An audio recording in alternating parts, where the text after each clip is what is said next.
Hi, it's January 25th, and I thought I would give you an update on my turtle sandbox slash paddling pool outdoor worm bin that I call Gilligan. I had worms coming up, and even though we keep a lid on it and we put foam around the lid to stop the worms from actually escaping, there are holes in the lid for airflow. But we've been finding worms up on this edge, right up against the foam. We found quite a number of them and one day. And so I stirred the bin a bit with my little fork and that seemed to help. That cut down the numbers, but every day there were still worms on the edge.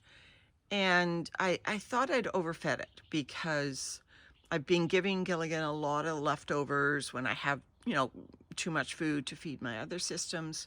I go, oh, just give it to Gilligan, just give it to Gilligan. And so we were giving it quite a bit of food, and it's quite a big worm farm. So I was thinking it could just absorb it all. And then I realized that I'd been giving it not only a lot of food, but I've been giving it a lot of food that was natural, like leaves,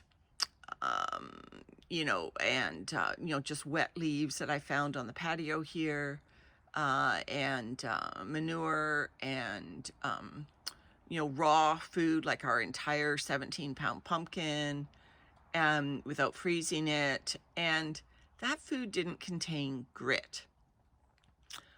Well, the leaves would have had dust and grit on them, so my apologies, not grit. It didn't contain a buffer.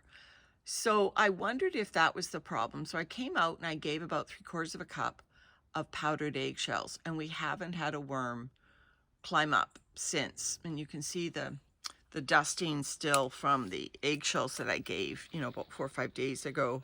And that stopped the curiosity of the worms climbing up to the edges. And I wonder if it was a pH thing. It's a big bin.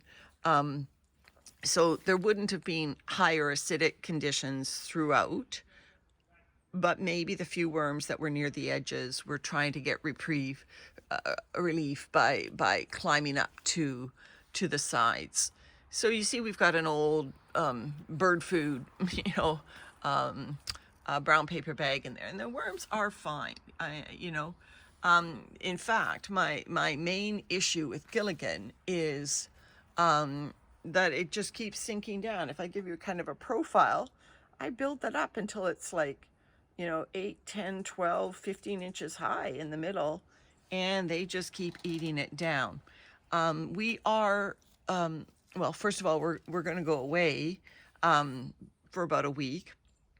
And so I don't want to do anything right now, but I am thinking, well, I've got a couple of minds. Either I stop feeding Gilligan food and just feed it cardboard and other things that will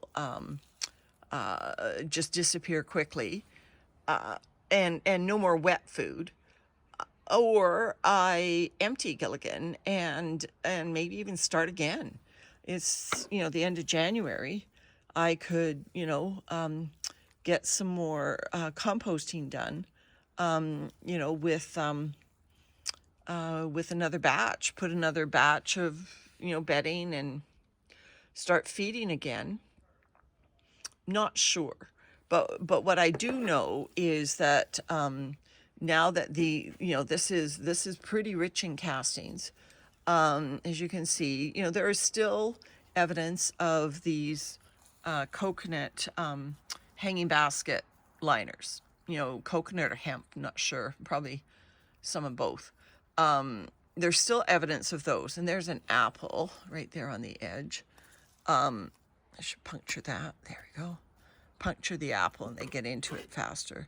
See, this is what I mean that apple was frozen, but no grit with those apples. So that's why I think I was missing, or no buffer. That's why I think that pH might have been why they were wandering, not escaping, wandering. So lots of white specks now, lots of buffer in there. Anyway, so I'm the castings, the more I dig down, the more they look like, you know, they could be emptied onto our garden. Yeah, I put apples all around the edges. That's one of the things I did for the last feeding that I did, is I put lots of apples around these edges, because the edges tended to be where the food or the bedding was not processed as much as it was in this big giant middle.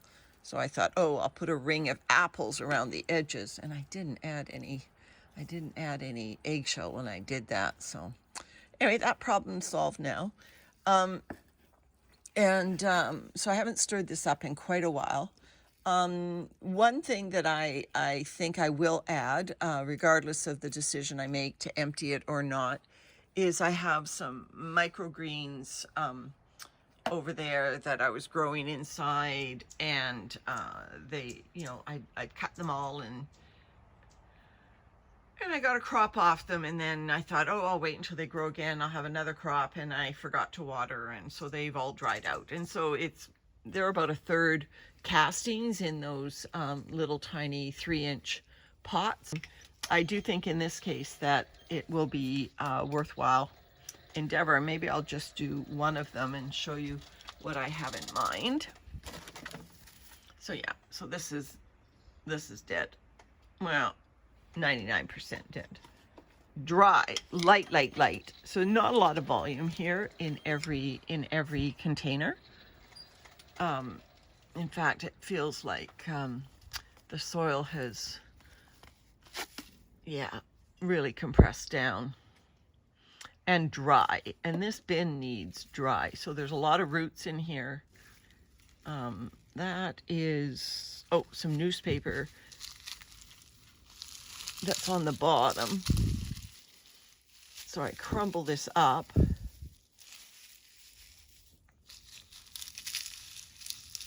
Yeah, so there's a piece of newspaper that I put at the bottom of my pots, and then a combination of organic potting mix and worm castings and the dead cilantro.